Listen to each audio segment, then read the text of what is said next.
Iconic? Obviously. Historic? Of course. A good F1 race? Absolutely not. A completely processional Grand Prix around the streets of Monaco has once again brought to the fore the issue of modern F1 cars being completely unsuited for the streets of the principality. The race might be F1's showpiece, often described as its crown jewel, but Formula 1 has outgrown the circuit, and watching 78 laps of the top 10 cars following each other around the 2-mile circuit, seeing who can drive the slowest, is not the product that the sport wants to be showing. With F1 almost ditching the historic venue 2 years ago, could this season's race have been the final nail in the coffin? Or can anything be done to reignite the excitement of racing in the city and save Formula 1's most famous Grand Prix? This weekend's Monaco Grand Prix showed everything that was right and wrong with the race. A breathtaking qualifying on Saturday saw Charles Leclerc take pole position with an incredible lap around his home city. With pressure from both of the McLarens and his teammate, he really had to link everything together for one perfect lap. Oscar Piastri's 3 fastest sectors would have been good enough for pole position, but linking them together into one lap would have required the best lap of my life, according to the Australian driver. Despite pole at Monaco basically gifting you the race win, Leclerc is the only driver that doesn't hold true for, giving a glimmer of hope for an exciting Sunday. He's sat on pole twice before, but a failed strategy and a broken drive shaft stopped him from winning. Also, since the 2022 Australian Grand Prix, Leclerc had secured 12 pole positions without a race win. Monaco was his 13th pole position since that win in Australia. On Sunday, Leclerc broke the Monaco curse and finally overturned that terrible conversion record of pole positions, cruising to victory in what was essentially a 161-mile victory lap. Kevin Magnussen's inability to use a brake pedal on lap 1 gave most drivers a chance to fit their mandatory second compound under the red flag, which meant that when the restart happened, almost every driver had no reason to make another pit stop, removing the one thing that normally brings some element of excitement to the Grand Prix. It quickly descended into a race to see who could lap the slowest in an attempt to save tyre life to make sure they could go the full race length and to stop any free pit stop windows opening in the field. Messages came flooding over the team radios, asking drivers to go slower, making a mockery of everything that F1 is about. It has long been the case that watching the qualifying for the Monaco Grand Prix is far more exciting than watching the actual race. If it were any other race on the calendar that provided such terrible quality racing, it would have long been cut, but because of the majesty and history of Monaco, it's clung on. It has been decades since Monaco has reliably provided exciting racing, but this year was by far the worst. It was the first time in F1 history that the top 10 in qualifying didn't change places during the race, each finishing exactly where they started. Clearly something is wrong, and the problem is obvious. Formula 1 cars have completely outgrown the Monaco Grand Prix. How do you fix that issue? Well, you either shrink F1 cars, which many people would be behind, you change the Monaco circuit or the rules for the race to create more excitement, which I'll talk about shortly, or you remove F1 from Monaco, a solution which seems the most likely. In 2022, the Monaco Grand Prix extended its contract with Formula 1 until 2025, meaning there'll be at least one more race at the circuit before a new deal will have to be signed. The 2022 contract was on much improved terms for F1, which had made it clear that it was ready to walk away from Monaco if concessions were not made. The race pays less than half of what a lot of the more recent additions to the calendar pay for the right to host the race, but for once, it isn't money that is the problem for Liberty Media, F1's owners. While Monaco might have a history as Formula 1's best race, that hasn't been true for a long time.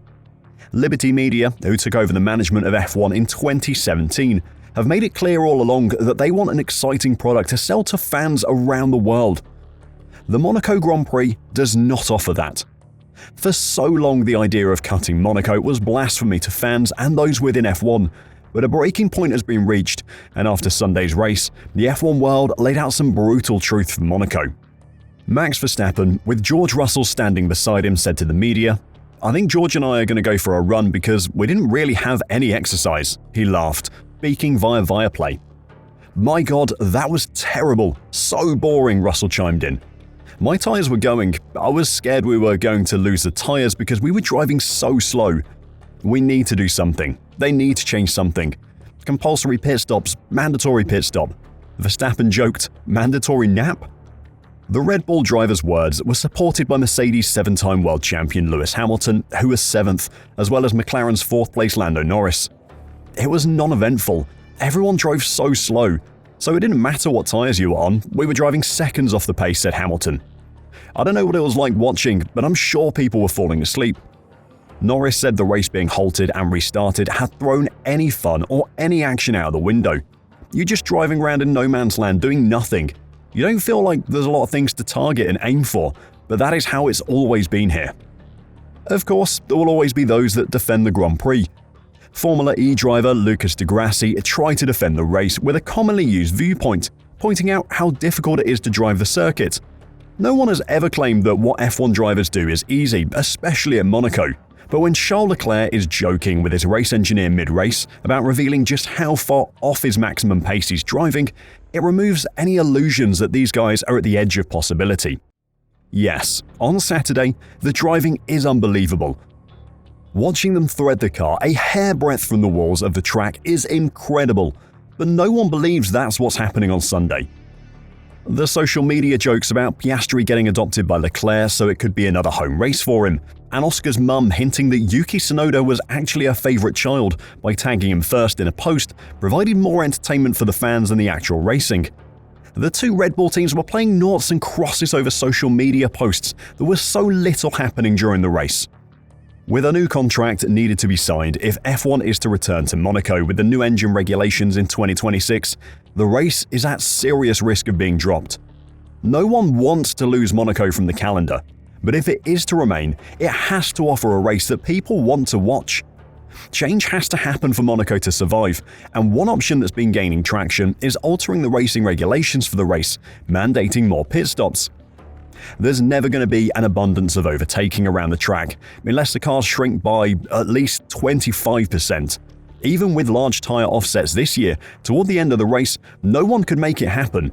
So force positional changes by making the pit stop strategy more complex. By mandating the use of all 3 compounds of tyre during the race, rather than the normal 2, teams would be forced to pit at least twice, offering at least some chance for a tactical gamble to pay off favourably for a team. Changes to the track itself could be another option, though it would be difficult to make that happen on the tightly packed city streets. Hamilton, who's won there 3 times and is a huge fan of the track as a driver, suggested F1 should examine ways of adapting to improve the show for fans, something he's been saying for years now. They should come up with some new formula for it, rather than it just be the same. Do you guys not fall asleep on Sunday watching the race? I wish we had more, bigger roads, and the track could be wider. But I don't think that's ever going to be the case in Monaco, because it's just a small place. I would say maybe special tyres for this race, so you have more pit stops. That creates more variability. Hamilton's view was echoed by McLaren's Lando Norris, who also noted that the modern cars were particularly unsuited to the track. The cars just need to be smaller and they need to be lighter, he said. The reason we can't race now is because the cars are too big and too heavy. They're so wide it's almost like half the track is taken up by just one car. To overtake, it's almost impossible.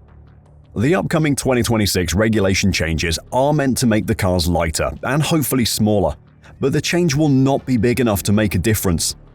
The FIA have committed to bringing back smaller F1 cars but have admitted it'll take a number of regulation changes over many years. Last season, Red Bull's team principal Christian Horner suggested the track layout needed to be changed to build in at least one place where overtaking was possible, and he reiterated this view in Monaco this year. Change has to happen. That is obvious to everyone. And with just 1 year left on Monaco's contract, they need to make that change now. If that is a suggestion of changes to regulations for the race, or changes to the circuit itself, something has to be done, or 2025 could be the final Monaco Grand Prix. What did you think of Sunday's race? And what would your suggestion be to improve the racing? Let me know your thoughts in the comments down below, and until next time, drive safe and bye for now.